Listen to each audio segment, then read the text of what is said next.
And welcome back! You thought you were going to see me for 2 days only this week. Well, make it 3. We have tiebreakers here at the NLC Arozzi Northern League of Legends Championship Winter Split 2025. My name is Alexandra Shanomaya. I will be your host for today. Tiebreakers are on the way as well. We don't have as many games, but they're going to be quite interesting because the stakes actually matter a lot. But I'm not going to do this by myself. And if you look at this specific thing, it's from Arozzi. You want to know what it is? I also want to know what it is. I just know it's extremely heavy and I have to assemble it. And I'm horrible at that, so for another day. But with that in mind, let's toss it to the desk. Who's going to be with us? It is Middlecott, the teacher, in Jamada. How are you doing?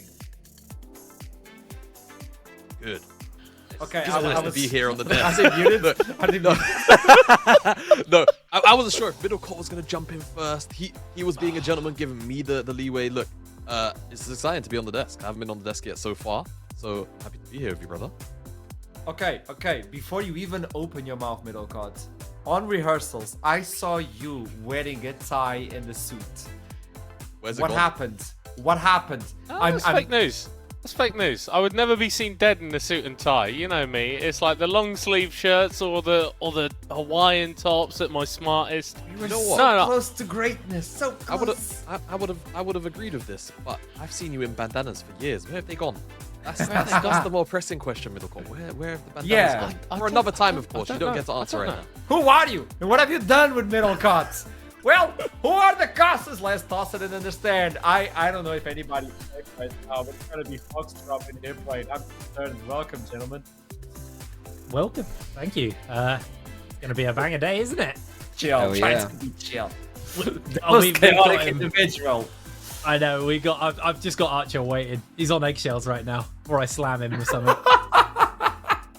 We'll be on our Remember best this- behavior, Archer, I promise, okay?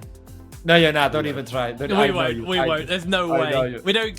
We actually don't have always that are. many casts together this season, so we got to make the most of it. Oh, okay, then, yeah, Yep. sorry. No, yeah. It's Tweedledee and Tweedledum on cast. I apologize to everyone watching for what is about to ensue. Well, let's toss it to the desk until then. It's gonna be complicated to deal with. Welcome back. How are we doing? Well, obviously we have tiebreaker, and with that in mind, let me look at that. Okay, you're comfortable, Jamada. I'm comfortable. Middle. Where are you sitting though? What is that? What is that? I want What is to be that? comfortable, Jamada? Archerum? I want to be comfortable. Okay, but unfortunately I want don't to? have the facilities to. Yeah. Well, I got something for you then. Join on our giveaway from Arozzi. All you have to do is head on to Twitter, follow NLC, quite simple. Then go on to Instagram. I know you're already scrolling, doom scrolling, so might as well jump on Arozzi official as well on Instagram and follow them. And then like and retweet the post, because today, by the end of the day, someone will be chosen to take one of these beauties back home. And actually, all you need to do as soon as you receive it is provide with your actual address, not what Middlecott did, but your actual address, and you will receive it. If you're not a capable human being, you will suffer like Middlecott. I want to clap back, but I really just don't have the facilities to. Right, they sent me the notifications for delivery. I was asleep at 2 o'clock in the afternoon. So It's a skill issue. yeah. You missed the delivery? This is all self-inflicted. You missed out this piece of crucial information beforehand. Oh, you're getting done, it for the rest so. of the day, mate. You're done. I Yeah. swear, for the rest of the split, you're done. Well, sit comfortable, middle cut. You can. But with that in mind, we have tiebreakers for today. And we don't have a lot of them. It's going to be interesting. And until we can talk about tiebreakers, we need to understand what happened previously. Let's do a quick recap from but day 3 and day 4. And there you go, winter split seeding stage. These are the results we were met on Group A. I believe it was a bloodshed, and that's exactly why we have 3 teams still trying to decide where they're going to be landing. On Group B, it was more comfortable, more deciding as well. And even though the games were like 40-50 minutes long, at least they were able to win or lose and get themselves in proper seeding. What do you folks say to this? Yeah, I mean, Los Ratones ended up dominating the group. Nord only lost the game to Los Ratones, so it leaves us in a bit of a weird situation with Group A, where we have 3 teams sat at 1 and 3. And yeah, we just had a much heavier top side focused group in comparison to Group B, as here's the Group A standings, like I was alluding to.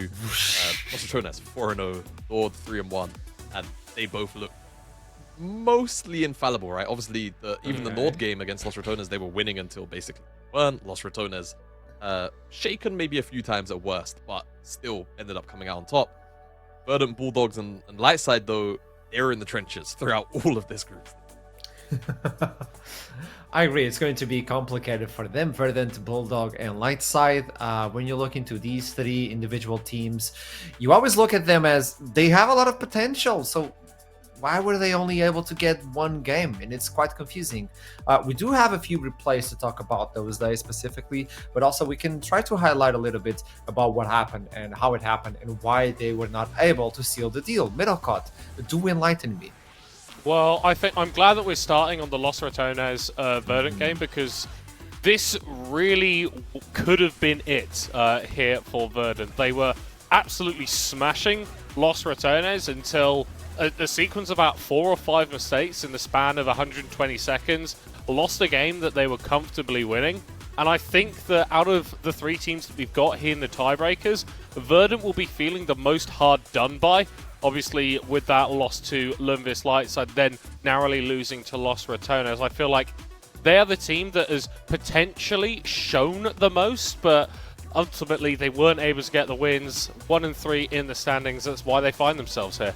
Yeah, and I actually kind of think maybe to expectations, potentially the biggest underperformers out of all of the rosters that we have here at the minute, right? People saw this Verdant lineup announced and thought, well, like gameplay-wise, they're gonna be contesting, probably at the very least top 4.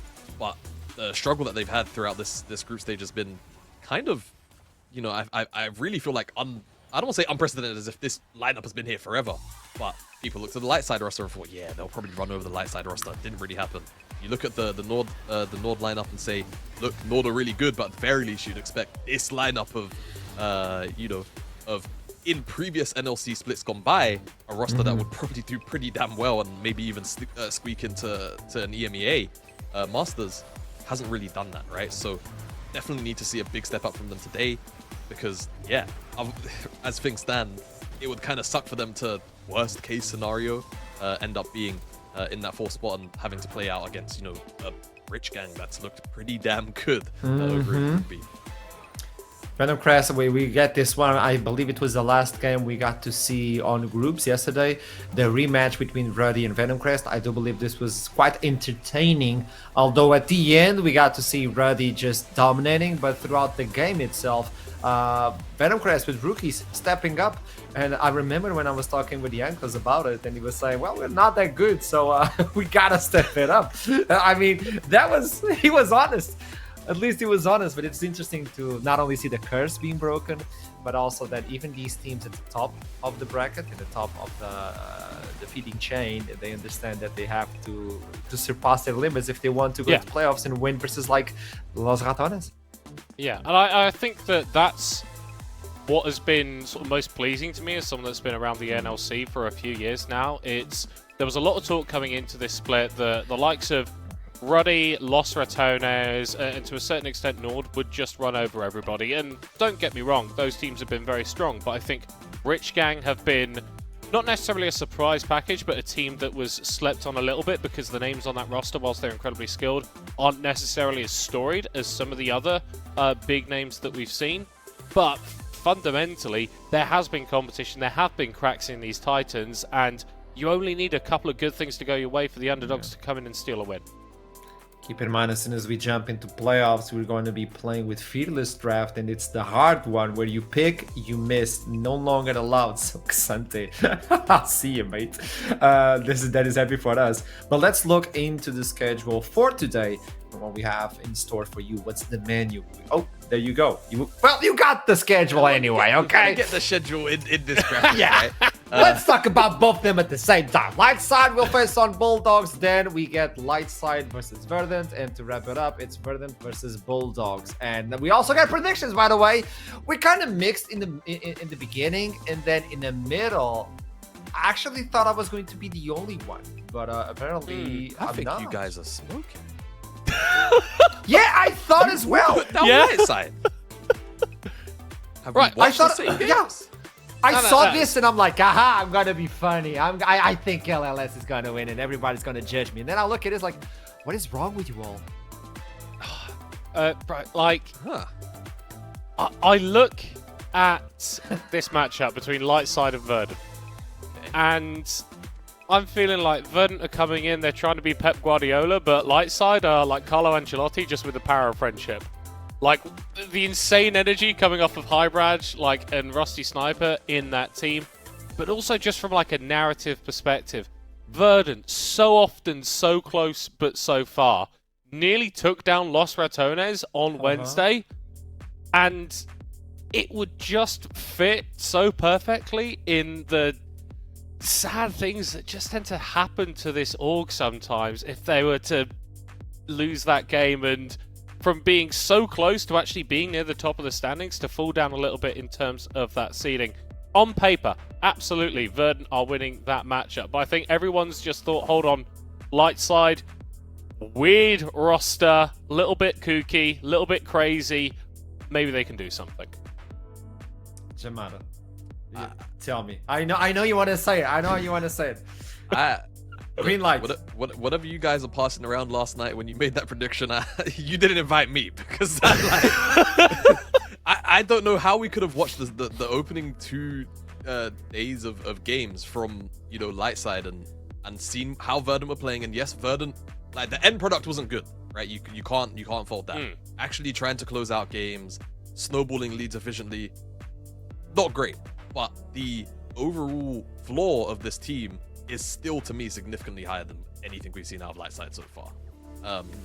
Yeah, I don't know. I think especially not to get like too in depth in terms of matchups and stuff, but I think the mid lane is a real point of like issue I'd expect in this matchup for Lightside, where I feel like they're gonna get abused and they're gonna kind of get exposed quite heavily if a lot of help and support isn't thrown that way, because I don't really see a world where Ronaldo's losing to Harbo too many times. And I think that, with a jungler like No Name, they're gonna bleed that into other parts of the map very, very quickly. So to me, I think this is a matchup that's kind of just I'd expect it to be a blowout as opposed to even being something even remotely close. Okay, I hear you. I understand your point, and I'm going to transition it for the first game of the day as well. LLS versus Bulldogs. Regarding this one, do you still believe it's going to be the same? Because you have Cayman in the mid lane versus Arbo. Is Arbo performing as you expected? Kasing, I don't know, Kasing by himself can carry that much. He's a support, Leola Cargo has been hitting a lot on the fighting off bows in terms of deaths. But yeah, what is your take on this one specifically? I mean, to me, I think that this is at the very least a game that can be a lot more competitive, right? We've seen out of Bulldogs that their play overall is pretty inconsistent. But there's one player I do want to highlight very briefly in this Exo thing. I think he's really got a lot of potential to step up. And I think there were multiple times throughout, all of their games where I'm not sure if it's maybe like a young player thing or like a general experience thing, because I don't think he's got that much experience at all, at the very least in a ERL like setting that can obviously get you into EMEA Masters.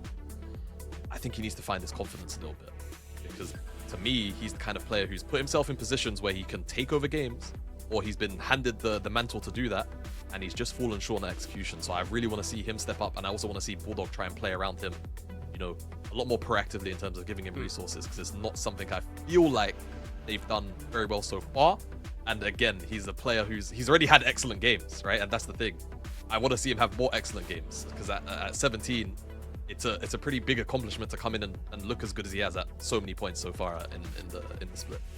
Yeah, I think from just a stylistic point, going up against Lightside, where we are really talking about Rusty Sniper as the big carry for this team, Exofeng and Kasing, if they can win that bot lane matchup, then the rest of the map looks a hell of a lot easier. I think one of the issues that Bulldogs had in their game versus Nord is that, yeah, you can get Exofeng to a decent spot, but then you look at the rest of the map and it's not doing too well for you. I don't think that's necessarily something that Bulldogs are going to have to be worrying about as much in this matchup. So, yeah, completely agree with your point, Jamada.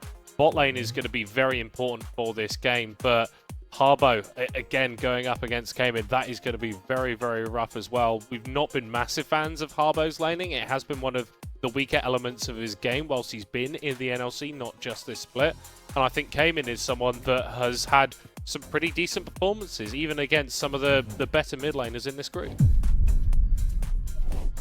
Remember, these are tiebreakers, so you have to do your best. You're going to be playing 2 times during this day, so even if you faltered, you just have to pick it up and go again.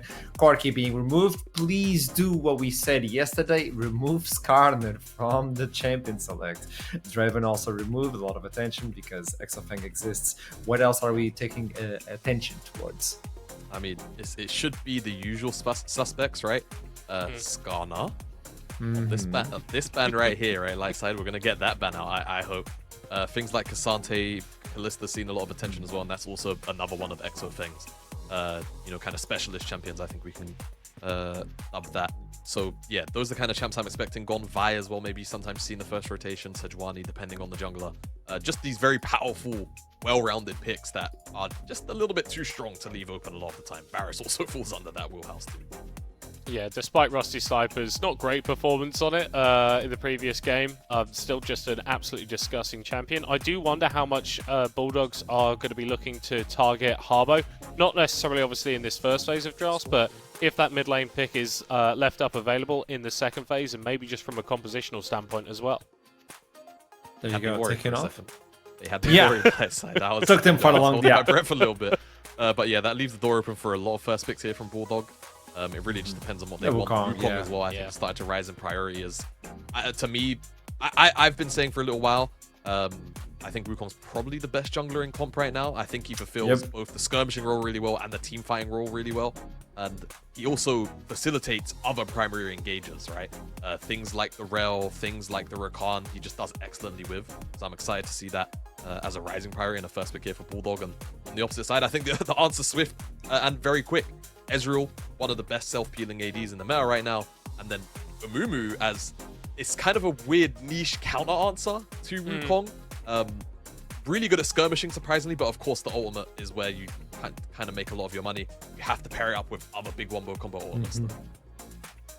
You're giving the signal that you want that wombo combo, so maybe Bulldog can adapt towards that and try to be more flexible, not to get caught in the curse of the Sand Mummy. As Kai'Sa is locked in, I do believe this is one of our first Kai'Sas, if not the first Kai'Sa in NLC Winter. Yeah, I'm pretty sure it is. And this is sort of speaking a little bit to what we're expecting to see from Exofeng and Kasing in the bot lane. I wouldn't be surprised if we just see a support locked in here that is going to give Kasing an ample amount of engage. But generally, we want to be seeing aggressive maneuvers. The Silas, very bold as an early call, but Jamada, you were talking about pairing the Amumu with big ultimates. Yeah. That becomes a lot riskier when you're going up against the Silas. Because generally, he just uses those abilities better than the characters he steals them from. Yeah, and you know, he's going to have the AP ratios going for him as well, right? Because Amumu has got some pretty decent AP ratios. It's kind of like he's a better Amumu. He's even got the bandage toss to boot. But I like this answer as well in many ways. I think, you know, going the Galio, it provides you with, you know, potentially additional lockdown, maybe a little bit of early prior, but this is a matchup that can be very, wishy-washy.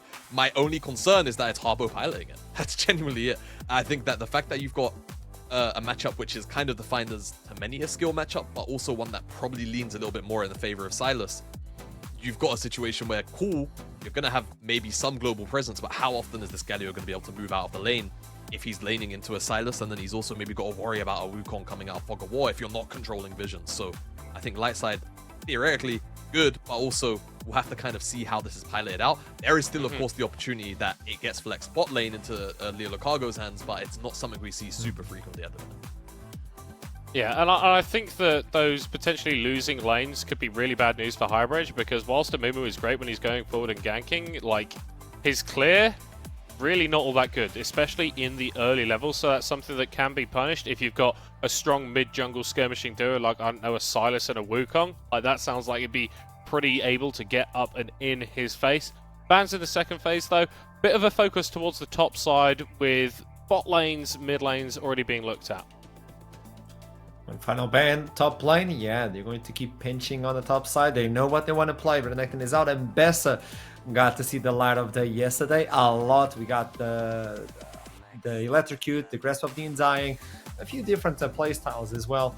What are you going to do for Bulldogs? Is the last ban, maybe go for a Winter as well. Taking his Renekton, Cassante is available if you want to bring that in, and that's another big front line. Yeah, Cassante is available. I feel like for Lightside, though, it shouldn't be a high priority. I wanted to call out the Jax because I think Jace not only is it a good matchup there into the Jax, but so is Ambessa and Winter. We've seen him pull out the Jax already, so it seemed like a bit of a telegraphed attempt there to try and get that Jax slammed in. If it wasn't going to be now, then at R5. So I'm kind of curious now where Lightside are going to want to go for that top lane pick, but I think now it's about revealing either your support or your mid lane, right? Kind of dropping this Galio flex. You're going support rel. Yeah, if you're going support rel, it's just the best support on the patch. It does leave me kind of a bit concerned for the damage profile and the overall damage ceiling of this composition. And now it really speaks to me that Winter, if you go more of a bruiser or a tank, a lot is going to be left on the shoulders of Rusty Sniper, and just hoping that your wombo combos are big and they're hitting onto the carries in the backline of Bulldog pretty consistently. Yeah, I mean, this is pretty much exactly what happened with Lundqvist Lightside draft versus Nors, where you had Rusty Sniper on the Poke Varus, you had Highbridge on the Viego, and Rusty fell behind, and it just never felt like they could compete in the fight. So, yeah, hopefully a bit of damage coming out from Winter. The response with the Rakan here for Bulldogs, not really all that surprising. Gives you a bit of that CC to pair up with the guys, and just generally a pretty good skirmishing support, which fits into the identity that you're building with your team.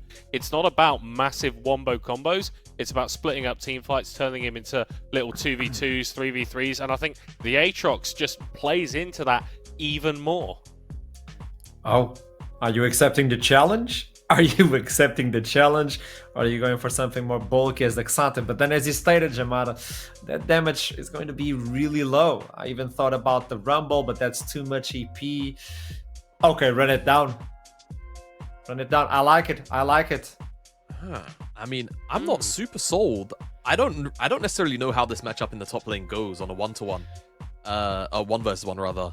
I would expect it's probably like Olaf favored for the first 4 or 5 levels, and maybe it becomes a little bit more playable for Aatrox once he gets access to the World Ender. But even then, right, the ultimate from Olaf is a pretty big power spike in its own right. So kind of curious how that matchup 1v1 is going to play out. But also there's still the potential for lane swaps, right? I think it's always exciting to see these 1v1 matchups, so I'll always call out, what if a lane swap happens? Because to me, Olaf does not seem like the kind of champion that wants to live in a lane swap world. And I think if I'm Bulldog, I'm thinking, right, cool, let's just lane swap and get this Olaf out of the game, because Aatrox into 4 melees is always going to be useful. Olaf isn't always going to be useful if he doesn't get to accelerate his economy. So regarding this this top lane, I do watch a fair bit of Navi, like the one-trick Aatrox, and he's paired against Olaf a lot of times. And his technologies is you bring in phase rush and you never get caught until you're able to get those items. So even with the ulti, you're comfortable because that phase will allow you to just outrun him for the amount of time you need. But do you have the tech prepared? That's a different subject for this meta. But who's gonna win it? I just want a name. Milocod and Jamada, hit me. Come on. Bulldog. Yeah. Wait. Aren't you flip-flopping? Didn't you predict He is. Lightside? Hell yeah, I'm flip-flopping. Hell yeah, I'm flip-flopping. Did you? Wait, what is he doing? He What is it? predicted Lightside, didn't he? I'm flip-flopping right now. Okay, that's exactly what's happening. Casters, take it away. What I expected from someone without a good chair. Take it away, Casters. Middlecott trying to steal Archer's job there. Hello, welcome to the Caster Desk. Me and Foxy actually had some pretty in-depth discussions about this champ select. So as we get into the game, we can kind of just set a lot of this up. But we were talking heavily about this top lane. My major concern for Mirtek is every 1v1 post 6 can very quickly become a 2v1 with that Galio. We might have to hold the forts here. Nope, don't worry. You can carry on.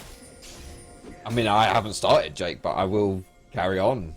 Carry on, let's then. go. All right, 6. So we're getting a bit of a level 1 invade here, which makes sense for Lightside, especially when you got an Olaf, right? So Olaf's undertow spam is one of the unique champions in League who can just like put forward a huge amount of damage early. So getting that little invade there, see if they can maybe pick up something. They do at least get some vision down in the top side jungle. So Lulu should be spotted out. That'll benefit Lightside in that early pathing, because for Hybrad on that Amumu, he wants to farm, right? He's going for like this hard style farming. Like, he's not going to be aggressive. He's not going to be going for these plays.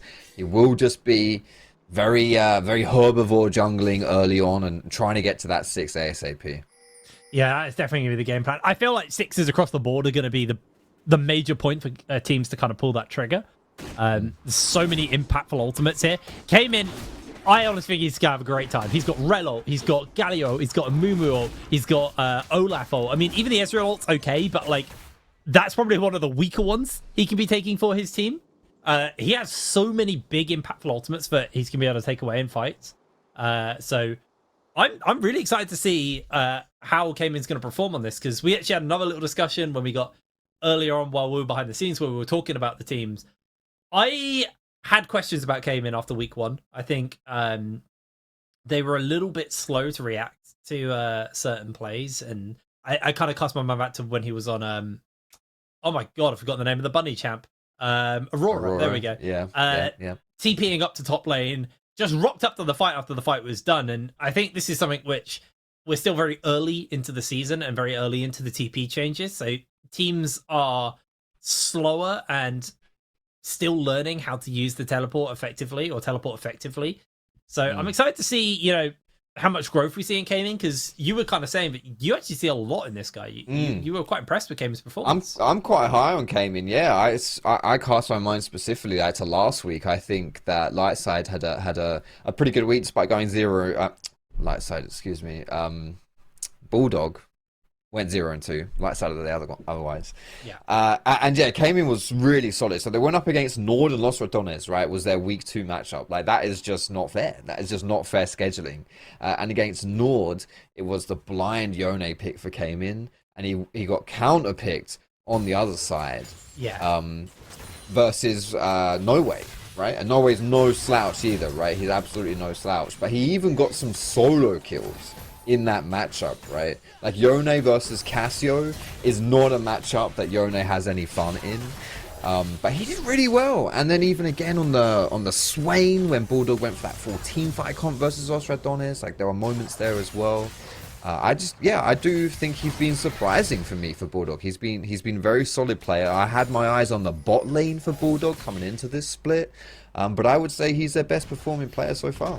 Yeah, absolutely. Well, as we can see, Harbo already having a little bit of a rough time of it.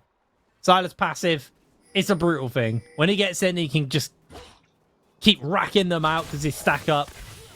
It really adds up on the damage front. So, Harbo taking an early chunk here. We are seeing Mirtek actually get a bit of a freeze on here versus Winter. Winter not really being able to do too much of this. Has the Q though, so it's just going to be able to clear out that wave, and Harbo now being zoned off his own wave as well. As we see Cayman actually go for the all-in here. This should just be it. There's the chain lash. First blood to Cayman.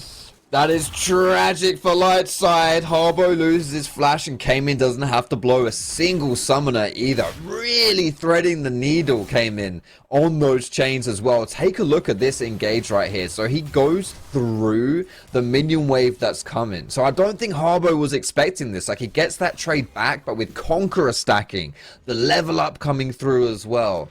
Harbo is not expecting it, and here it comes, right?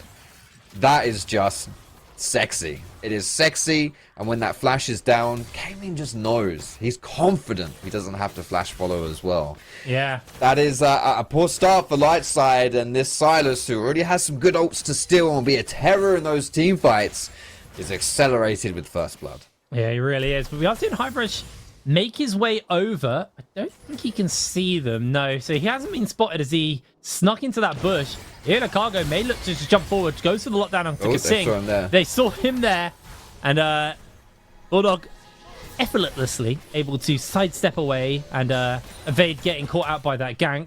Having a quick look at where junglers are on the other side. Lulus, fresh off a reset, is just heading up towards his bot side, and probably just going to go for a bit of a full clear. We do have an early dragon up, which, you know, we do see more and more junglers prioritize with the whole feat of strength changes.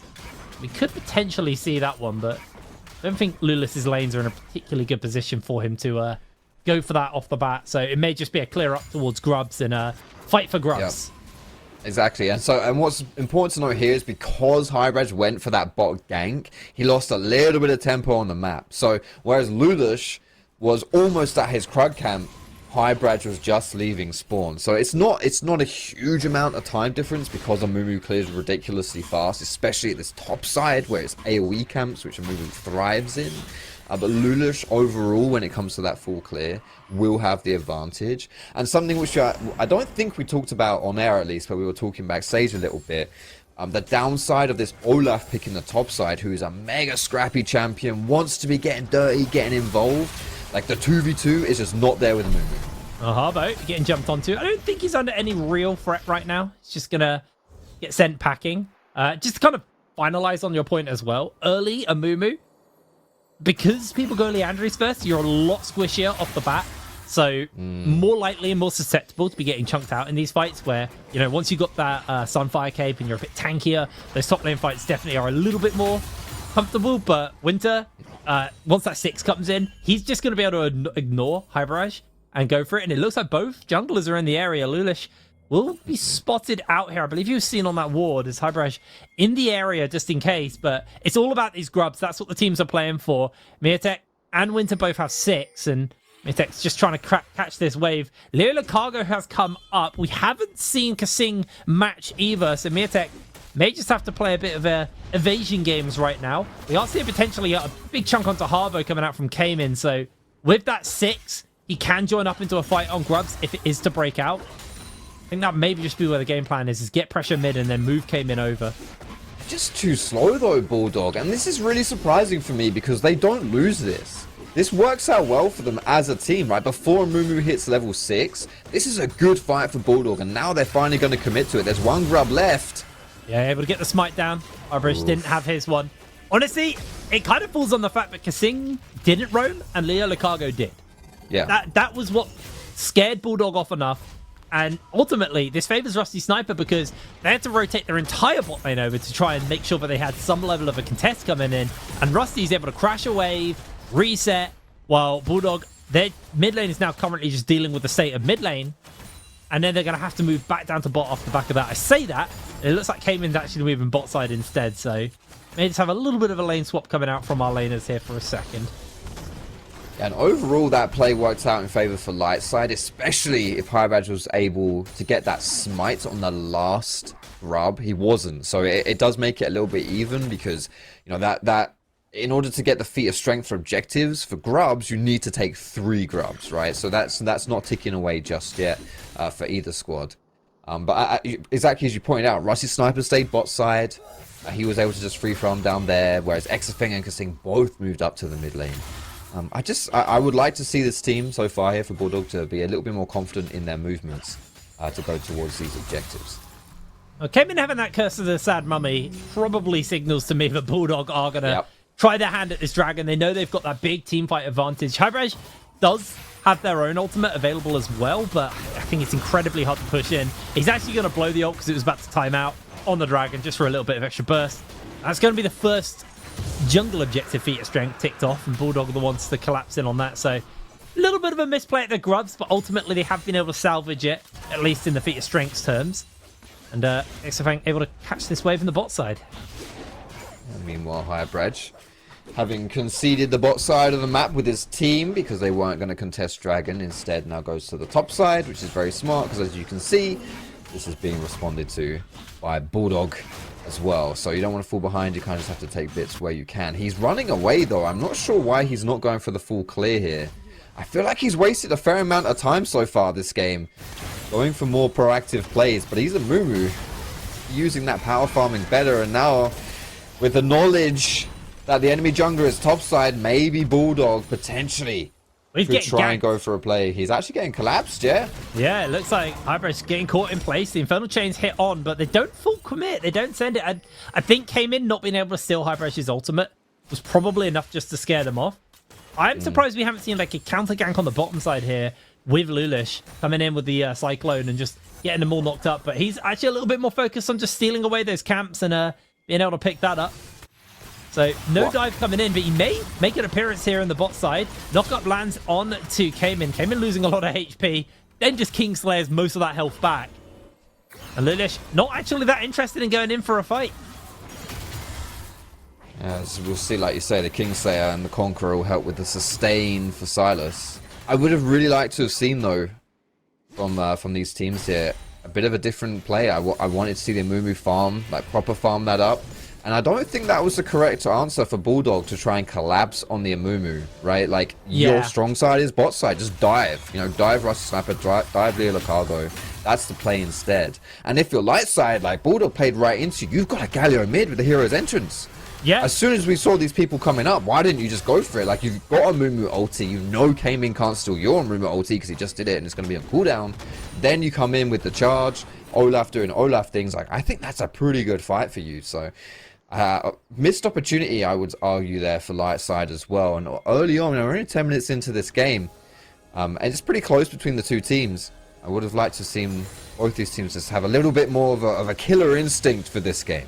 Yeah, well, speaking of which, we might actually have our first big team fight breaking out here at the Grubs.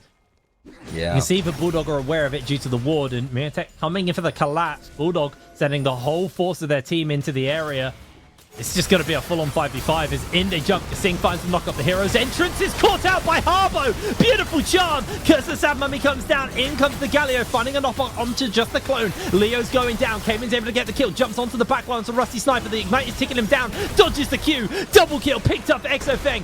Make that another as Miratech steals it away. Harbo, the only one standing. Not a soul on Bulldog falls. And everyone on Lightside goes down. 11 minutes into the game, it's a 5-0. Clean ace for Bulldog. Absolute disaster for Lightside. We'll take another look at this play here. We can see the top side. We secure the Grubs first, and we don't quite get the wombo combo, right? Like, we want to look at the Galio plus the Amumu all in together. It just doesn't land. And Cayman, again, we were high on this guy coming into this game. He did absolute work in this team fight, even catching Rusty in the side as well. And this spells disaster right now for Lightside, because you're not meant to be like getting absolutely destroyed at this part of the game. Like, yes, you have some good scaling and that's great, but when you've got like an Olaf topside as well and this wombo combo team fight, you expect a little more out of these plays. Certainly not what they were hoping here in that fight. No, not at all. And this just accelerates everybody, really. I mean, it's a 1,000 gold lead in the mid lane. It's a 700 gold lead bot side, 800 top side. Jungle, it's not a major lead, but that team fight was huge. It denied the feat of strength stack. It got them the kill. Singh not going to be falling victim to Leo Lucago's little bush shenanigans there. He's just going to head back towards Exofeng. Exofeng now having a full Kraken Slayer finished up is going to be huge. It's Winter going for a little bit of a proxy there. Just going to clear that wave out. It's funny you mentioned proxy, because I actually think that's probably... I mean, I don't think we're at the point just yet in the game where we're talking desperation tactics, but as this game goes on and the Olaf tries to find his identity in the game to be useful, I think just shoving waves out is where it's at, right? Going into side lanes, shoving waves, and then just creating pressure and trying to, like, just go crazy in like a 2v1 situation, try and bring someone down, but almost kind of like what you see Baus do in Los Rodones, right? Like, draw their attention to him and then open up the rest of the map for his team. Apart from that, we're scaling, boys. That's the name of the game right here. Ezra wants some items.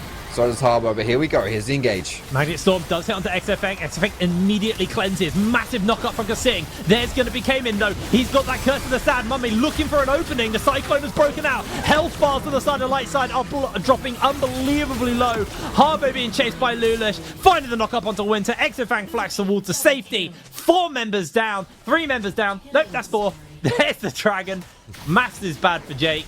The Dragon is secured there for Bulldogs, and that is their second stack on that feat of strength.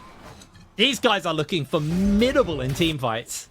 Bulldog really have come to play here in these tiebreakers. It was Lightside who went for that engage and initiated it all. But look at Rusty Sniper, the turnaround, the charm. He's already down to 40% HP before this fight even starts. And flashing into the Dragon Pit isn't going to keep you alive. Came in, stealing the Amumu ulti as well. An absolute terror for these team fights. You cannot fight Silas in small spaces like the Dragon Pit while that Curse of the Sad Mummy is available to him.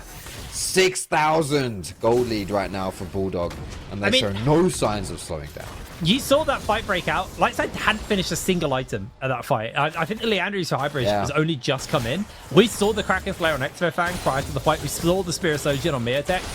Everyone has a finished item and is now starting to work on their second, where Lightside are still with scraps. They're still looking for a little bit. As came in, was looking for Rusty Sniper, not going to be able to get it. Miatek just clearing up the waves, and yeah, Winter, I genuinely think his only game plan right now is he's just gonna have to proxy, try and draw attention towards him, and force the fights away. But I think that gets harder and harder as more and more objectives spawn up. In 5 minutes time, we're gonna have Atakan show up on the Rift. We've got the Herald up now in the next 50 seconds, so you can see Bulldog already stacking their entire team towards this side of the map. And Lightside kind of left scratching their heads, just hoping they can put some items together and be ready for the next fight. This is a complete night and day situation to what we saw between these two teams earlier on when they played, right? It was Lightside who were dismantling Bulldog in the early game. Bulldog did end up winning that game, but it was a mega throw from Lightside. In this situation here, though, alternatively speaking, Bulldog have had weak early games, right? At 15 minutes on average, they're 3.5k gold down. Now they're 6,000 gold ahead. That's almost 10k swing, but Lightside want to fight. It's a solo ultimate on the Curse of the Sad Mummy, but they're going to have Galio showing up into the middle of this one. Came in, shows up, but he sees that fight is already a little bit rough. Shutdown goes over to Winter. They get the tower, they get the shutdown. Ultimately, that's a very nice play there for the side of Lightside.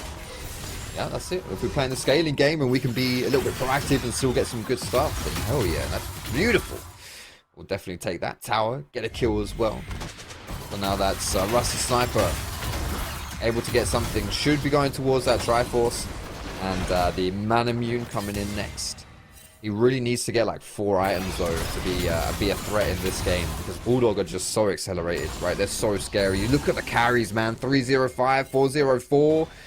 It's not pretty to look at if you're Lightside. It's tough. I mean, we're actually starting to see the Cayman Harbo matchup swing a little bit more towards Harbo. Now he's got that Hollow Radiance. The fight's definitely getting a little bit tougher for Cayman. He's going to just go off the base though by himself. The Mert Treads got a Fiendish Codex. I forgot the name of that item there for a second in his inventory. So a little bit more spamming coming out from him. 1,300 gold lead. It's absolutely terrifying for most of the team to go up versus his Harbo. Just on bottom wave duty. Very easy to clear the waves with the Hollow Radiance though. Missed the cannon though, so yikes. Yeah, unfortunate one there. But I mean, to be fair, apart from missing cannons, to your point, like, yeah, Lightside actually have great stalling tools because they have such good wave play. Right? Yeah. Like undertows and Gallo doing Gallo things. It does mean that they can buy some time if they wish to, and if you do have good control of side lanes, like, it is actually quite hard to figure that out, right? And from a Bulldog's perspective, they kind of just want to group up. They want to have these like big team fights with Cayman stealing a big ulti. And it has worked out for them in certain situations, because Sing now are falling particularly low, but they should just be able to pick up this Herald here, Bulldog, and walk away.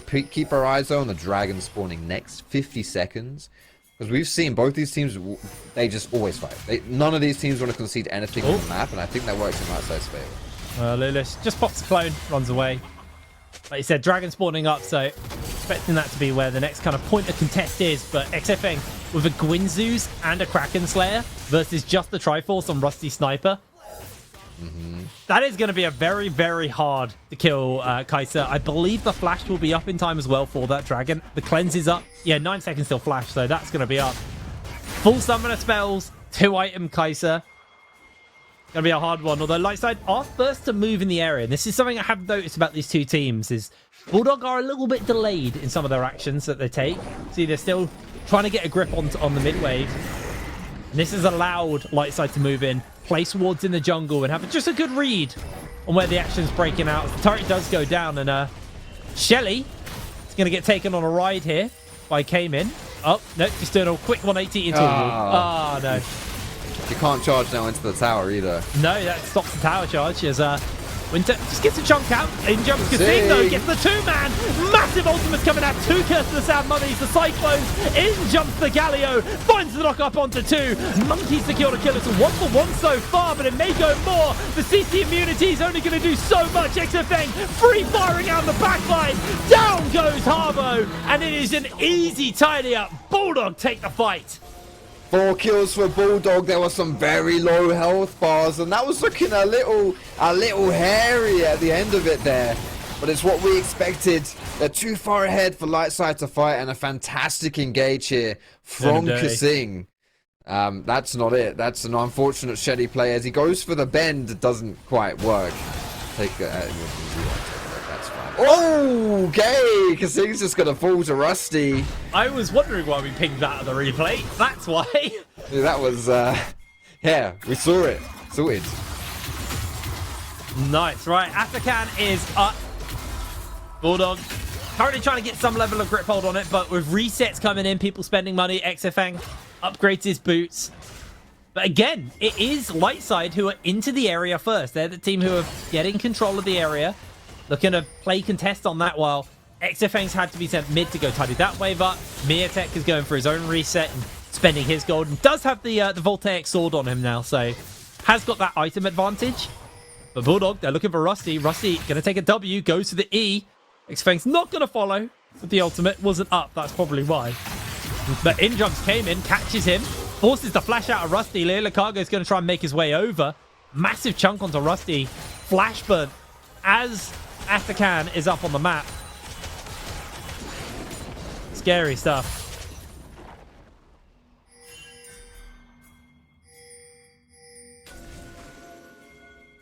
Looks like Winter is just going to be having to play away a ways, and Bulldog have now got control of the Atakan. There is a ward in the area though, so they will know that that is going.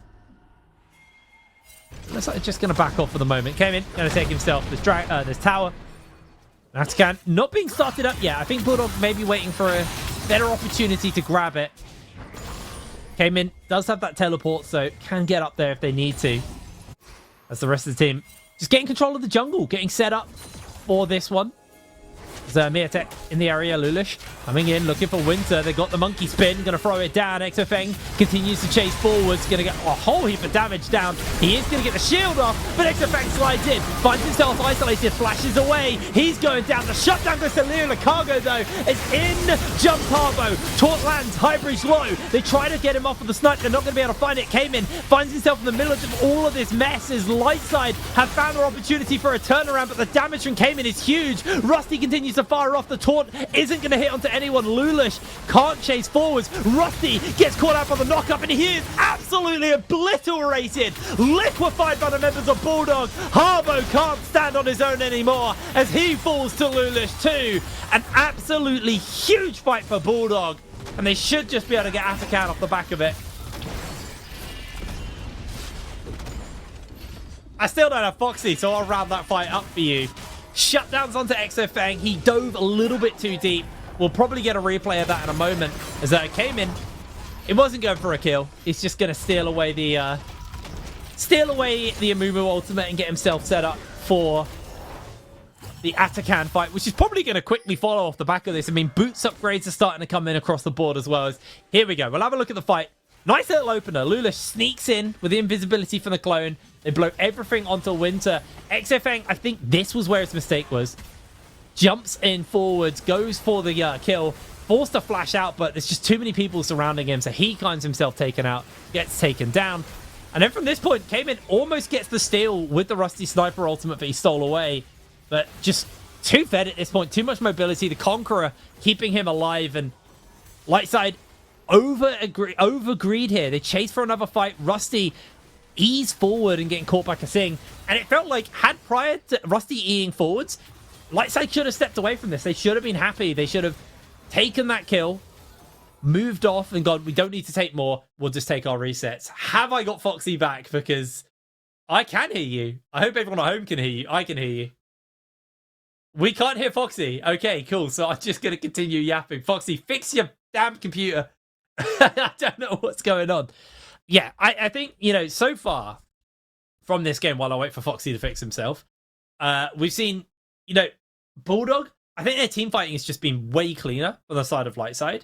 Lightside, they've been definitely better on getting to a major point of contest early, so they've been able to move over towards the Dragons, the Atacans, the Grubs. They've been able to make that first move first, but just the team fighting prowess of Bulldog, I mean, their team has that really good team fight as well with kind of multiple damage threats, where on the side of... Does that work? I hope so. I really hope so. Yeah. Oh, there we go. Hello, Foxy. Now you can start talking. I can shut up finally. Yeah. Sorry about that, Jake. Well done. You had to earn your paycheck today. Yeah, got to work for it. Right. Let's summarize what we've seen in the previous 5 minutes since we've been gone. Right. Save your breath from you yapping away. That last fight specifically, right? So Atakan is always going to be a big deal right now in season a million, whatever in now, season 15, Noxus season. It seems like, you know, you play for the early advantage, and then when you get the early advantage and you can play into Atakan, you can secure that with the GA effect.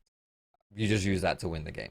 And that's kind of where we're at right now in the game, right? And so Bulldog with that fight on the top side, this fight right here is actually pretty good for Lightside, right? You get that kill onto Exafeng. It's a 2-for-1 at the end of the day. Totally worth it if you're Lightside when you're actually this far behind as well.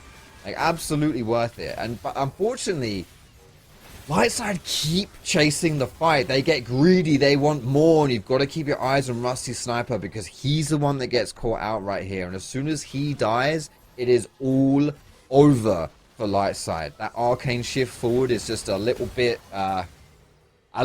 questionable from Rusty Sniper. Not great. And as such, he falls down and the rest of the team does as well. So it's just, this is it. Like, you had a positive fight in that situation, but it just didn't work out in the end because you got a little bit too greedy. Yeah, it was that step forward, pressing the E. Didn't need to happen. They could have probably played that a lot more chill, but they didn't. And Rusty Sniper kind of cost his team pretty heavily there because Harbo also then tried to get him out and tried to make a turnaround play, and unfortunately wasn't able to do so. So it was a bit rough. Now we do have a quick pause due to a voice calling issue, so we should be back in the game fairly soon. No one's power died there. That voice comm issue might have been Rusty. Actually, he might have just lost voice and jumped straight into the fight. There's a world where that's what happened there. But yeah, you know, I think you're seeing clear strengths and weaknesses from both teams. I think Bulldog right now showing us they're a pretty decent team fighting team, but their rotations around the map and their kind of play for macro is maybe a little bit questionable right now, and some will get exploited by other teams. Or vice versa, you're seeing Lightside, you know, they are maybe a little bit too greedy in some areas, but they are good at getting set up on the map. They get the wards down. They do their due diligence leading up to the fight.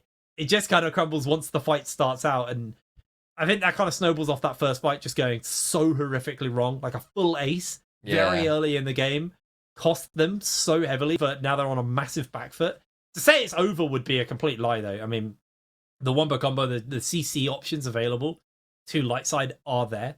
You've got the Amumu, you've got the Rel, you've got the Galio.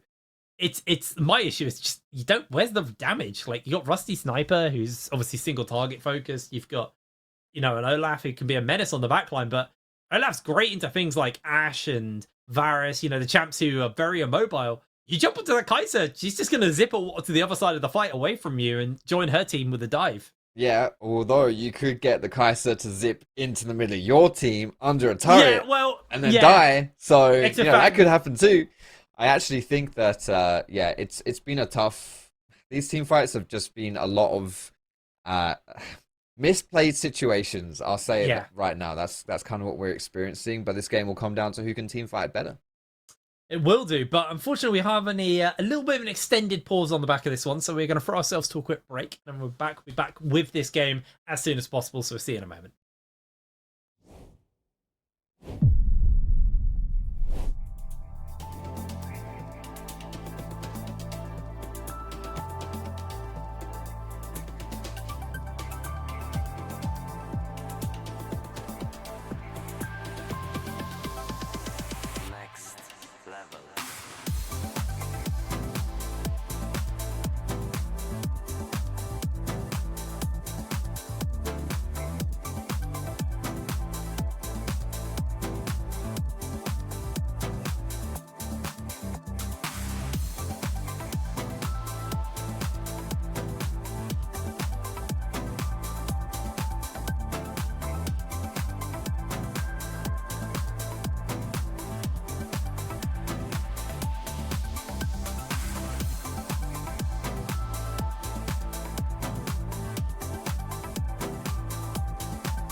We are back, and we are straight back into the action, into the game. As a quick scouting true shot comes out, just to check if Atakan is doing anything. He's not. Just chilling. Although Winter, I did walk up aggressively there, decided not to. Bulldog Menacingly. menacingly. Menacingly onto Atakan. Nah, there's nothing happening right here. This is still going to be the focus of the map. Obviously, Atakan is just a clear win condition for both these teams. Exafeng, though, is pushing out. Ooh, isn't going to get caught this situation here. We could see No some flash. cheeky bush strats, though, from Lightside. Are we going to get a collapse or Came maybe in. another team fight? Kemen's got the ult, he's going to slide in. Look to pop it, can't find the opportunity. Leo Cargo, but Exafang's able to put some space between him and everyone. Massive mummy ult comes out from Kemen, but it looks like Bulldog starting to go a little bit low. Exafang is free firing on the back line, and it doesn't matter. Bulldog wipe LLS once again. Victory shall be theirs, and shall will be Atakan. They've got the revives. This game is looking a little bit donezo. Just a tad there, Jake. Just a tad. A 4-for-1 in favor of Bulldog. It was Lightside who started this fight up. So keep your eyes on the two Amumu ults, right? Amumu himself and Kemen. Everyone's grouped up in the same choke point, but two crucial things here. Firstly, Kemen gets the Amumu ult first. Whoever blinks first, it's a good thing, right? You want to get that stun down ASAP. And secondly, Exafang was able to jump aggressively with the Killer Instinct into the back line and melt everybody. There was no saving Lightside in that fight. They picked up the Atakan, and now they're looking for the Dragon Soul. Yeah, it's going to be a really big one for them.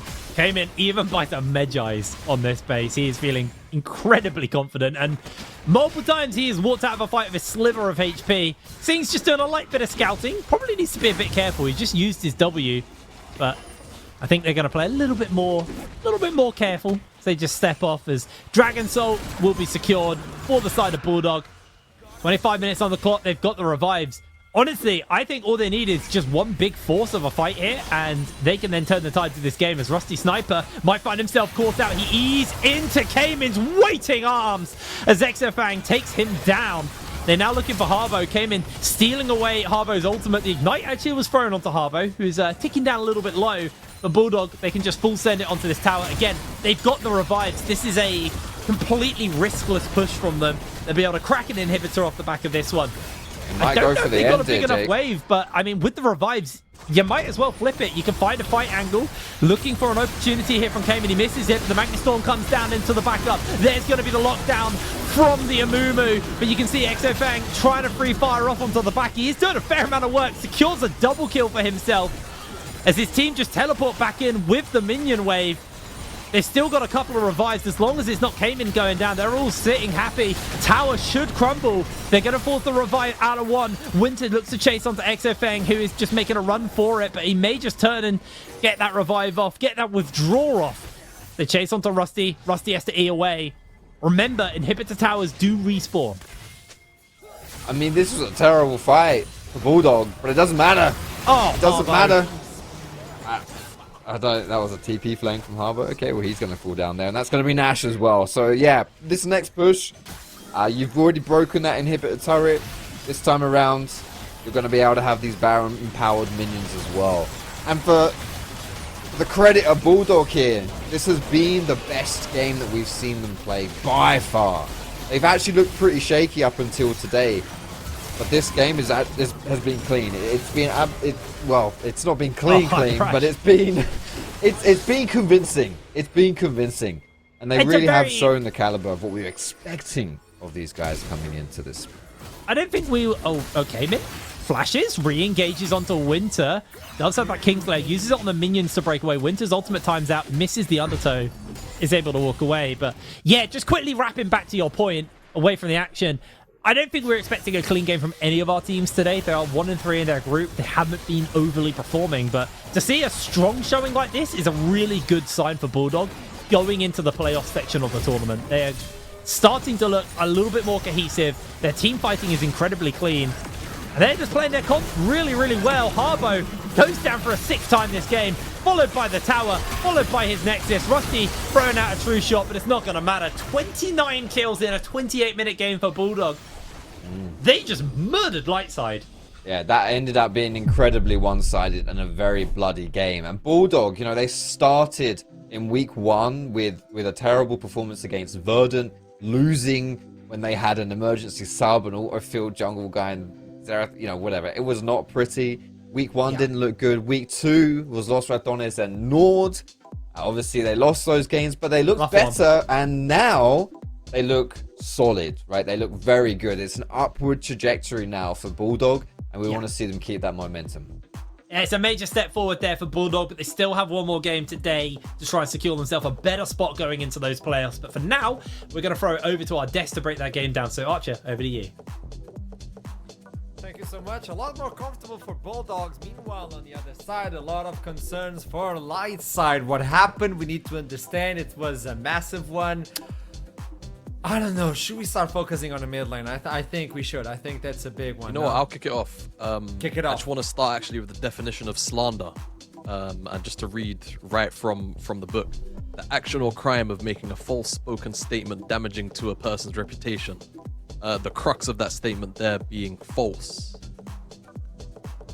I don't know if we have the replays ready yet, so I'm not going to call for them from production just on the off chance they're not ready yet. But we all saw what happened at level 3. And then we all saw what happened. Oh, okay. There you go. You got it. I love production. I didn't call this out for no reason. I didn't call this out for no reason, right? This is a matchup that's not necessarily super easy to pilot, and I think especially on the Galio end, if you lose HP like this really early on and you don't take your time and you try and step up disrespectfully, you're gonna get executed like this. And yes, it's a little bit unfortunate on Harbo's end. The minion doesn't quite stand in front of him, but getting solo killed at level 3 in the Galio Silas matchup is not where you need to be, and it just sets a really bad precedent for the rest of the map, because when you play Galio, you play a map-centric game, like a wide early map-centric game, because you need him to be basically first to the move always with the ultimate, and we didn't really get to see that, and I think that was kind of the worst possible kind of omen that you could see if you're a Lightside fan kicking that game off. Middlecut, anything to add? Because obviously that's a big point in the mid lane. The rest of the map also fell short during the map. I know Silas provided so much, but it's the entire map, and is one of the believers on the predictions, at least before you flipped. Yeah. Well, I may have flipped, but Lightside flopped. I think that we can talk about the mid lane matchup being a massive issue, and I think it really was. But I think the team fight execution, the differential between these two teams is also pretty gargantuan. The first big team fight that we ended up seeing in that game, if production's got the replay ready, was just a complete wipe in favor of Bulldogs. And we were looking at this fight, we've got an item on the Kai'Sa, we've got an item on the Silas versus components on their opposite numbers, so Lightside are already going into this fight at a disadvantage, but then there is just a complete lack of cohesion, a complete lack of communication in terms of focusing their correct targets, and as soon as the fight gets broken up into these messy skirmish-based scenarios, Bulldogs are just going to win it every single time. Came in, survived that team fight on slithers of HP, which just became a trend throughout the entire game. And I think for a lot of people watching that game, you watch that first fight and you go, it's pretty much GG. How do you come back from that? Yeah, and I think on top of that, just to very quickly add to the point, I don't think the draft helped either. Not that the draft was inherently bad, though I think you make a very easy argument for it being bad.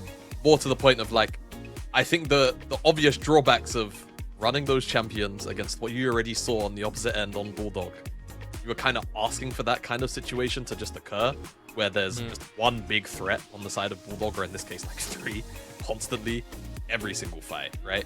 And I just don't feel like Lightside set themselves up for success to even really do well in the team fights, even if the execution was there, and on top of all of that, it wasn't.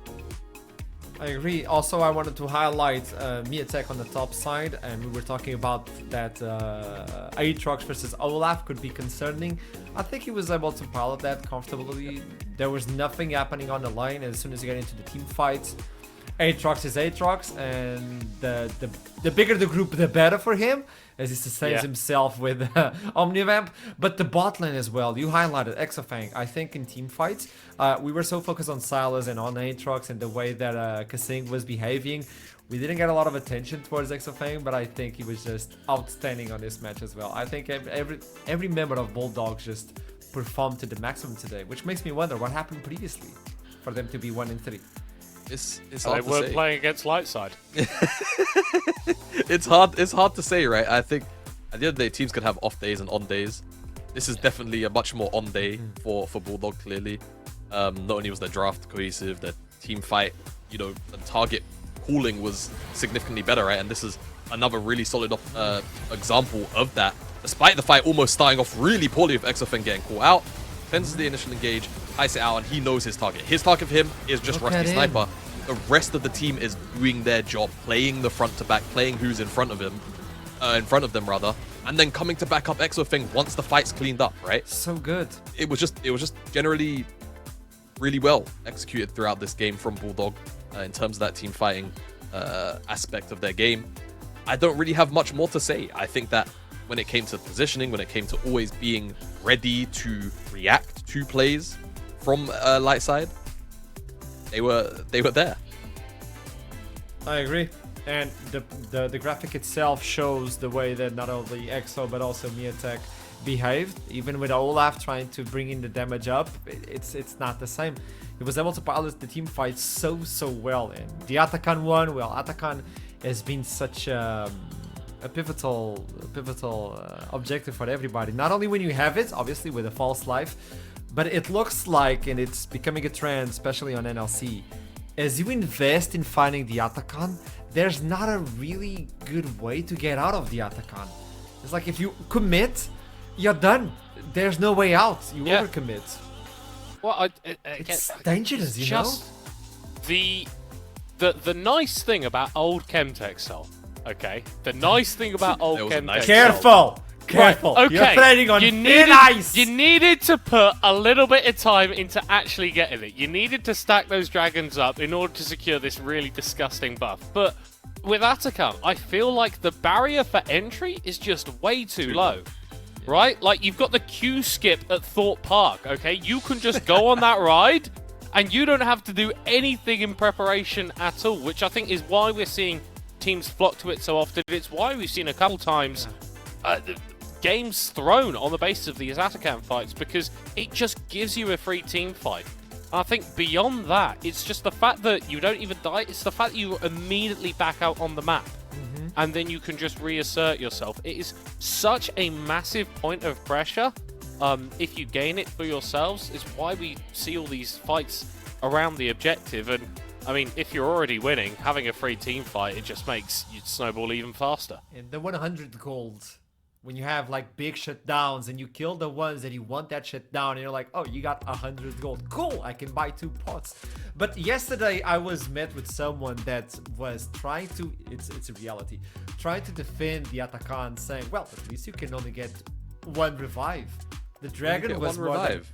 than... See, okay, jump One out. revive. See, you know? You're having a laugh. The application, like at the high end, the bigger problem to me, all of the other design flaws with Atakan aside, is that the actual applications of how you can abuse having the Atakan buff are too varied and simply also too powerful. How many times have we seen an already winning team get the revive and then basically just suicide bomb into the base On because they Nexus, know yeah. they can just play for an inhib and lose the fight, and as long as they get the inhib, they keep all the tempo. It doesn't matter. Like, it does not matter at all for the already winning team whether or not they die in that exchange, as long as they get the objective, because they're gonna be back out on the map, and they'll be back out on the map faster than the other team can recover. I don't know. I just think I think it's even worse. So I think, yeah, theoretically, this buff, I will be surprised if it makes it to the end of the year in its current state. Yeah. Genuinely, The worst part I would be surprised if it makes it to June in its current state, right? If when they you don't kill change someone, this, oh yeah, when you kill someone and they wink at you and say, be right back, because I have people. yeah. And that's what we're gonna do. Be right back because we have a pause before we jump into the next game. I'll see you soon. Don't go anywhere. We'll be right back. Withdraw.